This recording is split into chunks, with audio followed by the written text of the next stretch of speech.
everybody! Welcome to today's episode of Dutch and Dragons. Woo! We almost got that on time. I know, we almost did that like synchronized. Almost.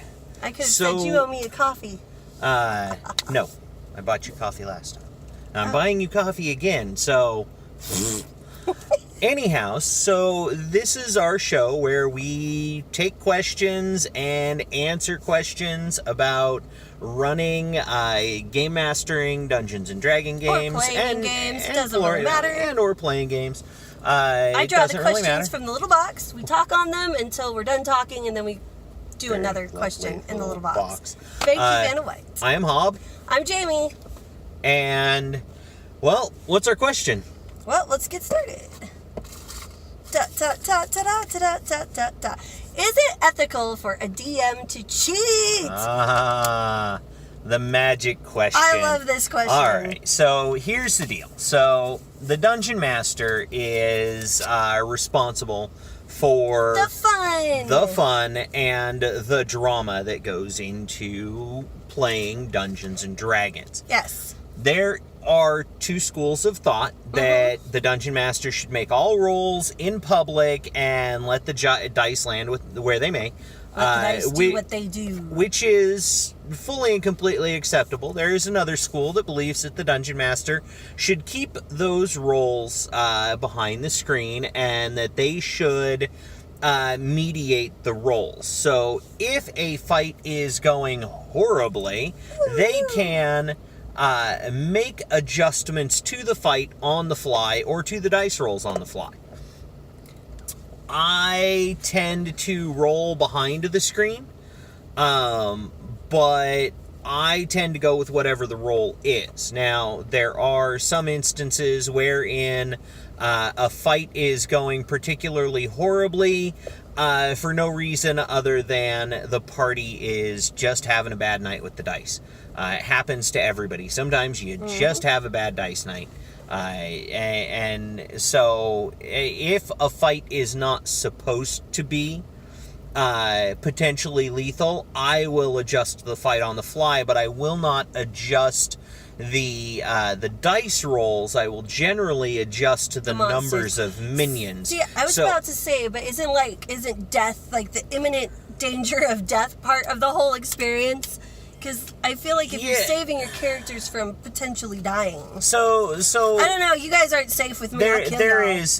So I'm not above killing a player if they make a poor choice. I mean, a player character, I should say. Right. I'm not above that. You make a poor choice. The consequences of that choice are potential character termination. Dies, and that is part of the idea of a simulation. But what you're saying is you don't support death of a PC just for the sake of death of a PC. Right. So pointlessness, right? You know, if something I have done, if an encounter I have created is proving to be outside of the ability of the player characters to handle, sometimes I'll make adjustments. So if you feel as if it was a mistake on your end and not theirs. Yes. Okay. So if I feel like the encounter is going poorly, if the combat is going horribly, if it was an error on your end, as a result of choices that I have made, I may adjust the encounter. But generally, I don't fudge dice rolls. The reason that I roll everything behind something is because I have 2 laptops and a bunch of books. It's hard to get in front of anything. It's hard to actually get in front of where my dice, where all of the stuff to run the game is. So it's hard for me to roll everything out in the open. Right. Simply because of the nature of our setup. Right. Your thoughts? I don't know. I agree. I agree to a point. Like, if I unintentionally made an encounter, like, ridiculously difficult and wasn't supposed to be, I might tone it down. But I don't know. I tend to, like, let them cope. I mean, it's supposed to be hard. But a lot of times, and you have to understand, our players are notorious. Like, I give them so much crap that they can use magic items, one-use magic items, and health potions, and they have so much crap that they should be able to take down just about anything. And they're such hoarders, they choose not to use it. So sometimes I'm just like, well, guys, you did. Bummer. I don't know. I think it's totally different when you and I are DMing together, because there are instances like when one of us is playing a player character, I always make sure those roles are legit and in the open. Yeah. Because a lot of times we're playing characters that help the story along. Yeah, so if you have what's called a DM or a GM PC, yeah. which is a player character, someone who shares in the benefits of the party, which means they gain experience at the same time the party does, they gain money at the same time the party does, they get a split of the treasure. Yeah. All roles for that character need to be legit. Those need to be legit and in the open. Yeah, I agree with that. Right? Because those are not the same thing as an NPC. Those aren't the same thing as setting the difficulty class, so those roles need to be out in the open. Now, every once in a while, I will fudge dice for drama or for fun. So if my characters, for instance, one of the times I had this scenario planned out where they were going to go in, meet with this woman who was going to double cross them, and they were going to have to fight their way out of her territory. Well, they get in there, and the tank the guy who was playing the tank starts flirting with her like shamelessly, and it was just so funny, and everyone was laughing so hard because of the way he went about this, that at the end of this little flirtatious exchange, he goes, well, I roll for seduction. And I rolled the dice, and she got a really high resistance to it, but he got a really high seduction roll too. And I was like, it's far funnier if I let this happen. So I let it happen, and he ended up getting her name tattooed on his butt. No, he got a rose. He got a rose. On his butt. His character got a rose tattooed on his butt. After this whole thing. And then she just let them leave peacefully, and it was more dramatic, it was more hilarious, it was one of those moments that have stayed with my players throughout. When I ask them what's one of your most memorable moments from a campaign, that one always tends to come up, and I will totally let things slide for those moments, for those great moments that you're going to have your players talk about for. Sure. Absolutely. And yeah. and I will fudge for that. The rule of any good game, it's fun first. Fun trumps all. Yes. If it's going to be fun, if your players are engaged and everybody's having fun, then let it ride. Let the fun go.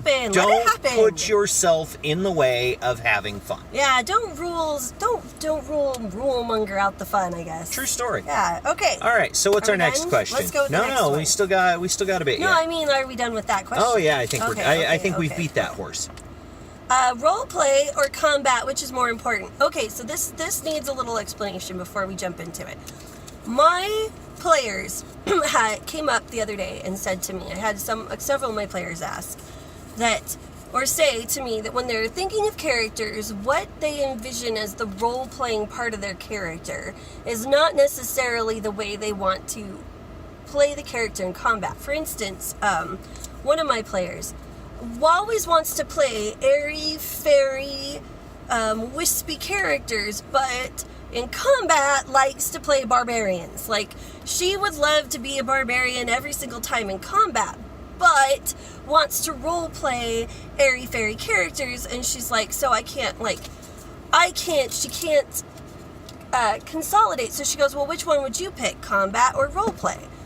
And I said, well, I don't see why they have to be different. Hi. Hello. Did you get the caramelizer and the mocha? Yeah. Awesome. Here's that. Alright, so I believe this is the extra shot coconut milk caramelizer. Awesome. And this is the extra shot coconut milk German chocolate mocha. Yay, somebody gave me a pink straw and I just dropped my Yeah, sunglasses. thank you so much. Thanks. Have a great day. Alright, let me make sure no one's going to smoosh us. Okay, we're good. All right. And we're good around that corner. Totally blind corner coming out of this. It's fun. Yeah, it's good stuff. One of these times I'll put the dash cam footage on there so y'all can see what we're doing. But the question really is, so how does one go about How do you reconcile the two visions? how do you reconcile the two visions? How do I get my airy-fairy character or my super smart character or whatever I envision for my role play and the badass that I want to play in combat? And this is an interesting question because I guess I've been playing long enough that I don't see where the two have to be different. And if I can interject here, Go they for it. don't. The truth is that the character that you role play is not and does not have to be the class determiner. So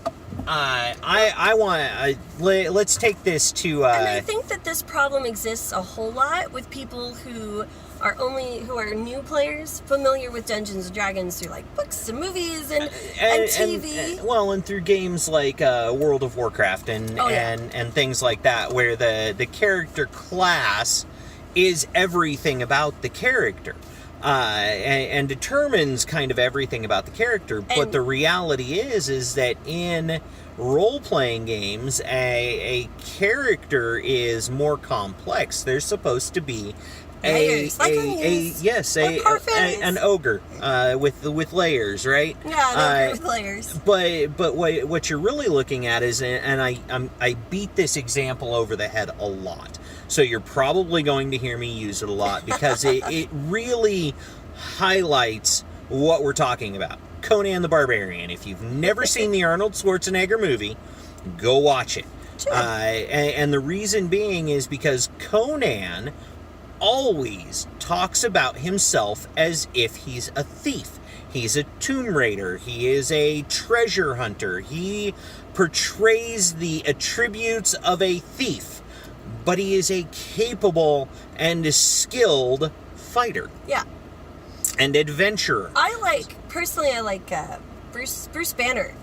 I mean, like, Bruce Banner and the Hulk, I mean, why can't you have a super smart, intelligent, with it character who tends to Hulk out? It's totally reasonable. There's nothing in the book that says a barbarian can't be smart. And in fact, honestly... Or airy-fairy. A tribesman from out in the wildlands would have to be intelligent to be able to survive. They couldn't just bash their way through everything. Or paladins don't necessarily have to be goody two-shoes. True story. And in fact, there's plenty of merit in a paladin being sort of bad. Because they can...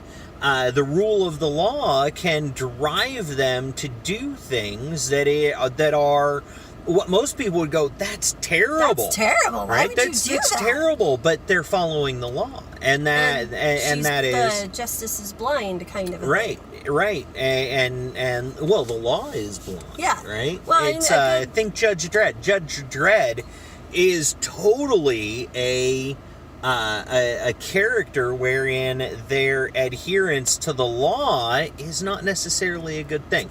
But exactly. We digress. The whole point is... You have a million of these. You do not have to role play the character class. Your character should be... Warlocks don't have to be evil. Paladins right. don't have to be good. I mean, there's a lot of these misconceptions. Right, and so your character class should inform some of your character's skills and choices and ideas, because it is a profession. But your character is more than its profession. So if you have a fighter who really loves to wear pretty dresses, do it. That's okay. That's amazing. Do it, and I don't care if they're male or female. That's amazing. If that's what you want to play, then play that as your character for role play. Just make them a fighter and good at combat. I had a sorcerer who was... For an example, I had a sorcerer who has severe PTSD. She was kept in a cave by cave-dwelling monsters for 4 or 5 years, and so she gets into combat, and she magic goes everywhere because of she's distressed. But so I play her as kind of this character who is not altogether sure of what she's doing all the time, but you get into combat and she can do whatever. She's kind of a badass, but yeah. So I mean, there are always ways to play those types of characters. Yeah, absolutely. So be creative, have fun, and that's I mean, as long the as rule they're not always. being super disruptive at the table, and that's my the whole thing. As long as it's not that's another conversation for another time. very to the point of, oh my gosh, everybody at the table wants to shoot you. You're good. Yeah. So, all right, next question.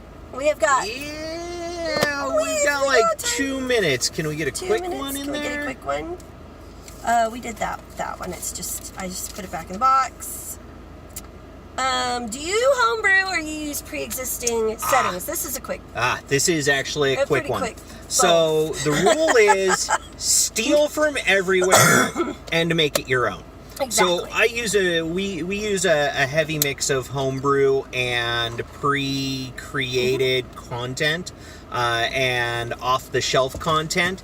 I actually tend to use a lot of off-the-shelf content for maps and dungeon plans and environmental details. I love Lamentations of the Flame Princess. I put that in all of my games somewhere. Right, somewhere there's something. And so we're always grabbing a mix of things from as many different sources as we can, because it adds flavor and color to the world that you create. There are people out there that are far more creative than I am and are homebrewing entire systems. And all you have to do is go look at groups like Absolute Tabletop, who are up and coming. They've arrived in the 5e content world. Yeah. With their adventure kits, which I think are really, really cool. You should definitely go check them out. I am looking forward to Dungeons and Doggos. Dungeons and Doggos is and a Doggos. fantastic Kickstarter that I backed that actually I should be getting the content from it here pretty soon. If you haven't heard about it, go check that out. We might talk about that in another video. There are hundreds of writers and publishers out there creating content. So when I get stuck on something, if I don't have a good idea, I'll pull from a module. Yeah. I'll grab an adventure out of a module and take parts of it and rework it to fit in my world. Oh yeah, it's fun. Like it works fantastically every single time. Yeah. So I think we're done. We're out of time for today, but until next time, have good adventures. And thank you for watching. If you enjoyed the content, please subscribe. Click the little bell to make sure that you get notifications about what we're doing. And if you have any questions that you'd like us to answer, that you'd like us to mull over, post them down below, and we will add those to our box of questions. Our box of questions. Thank you again, and good adventuring. Bye.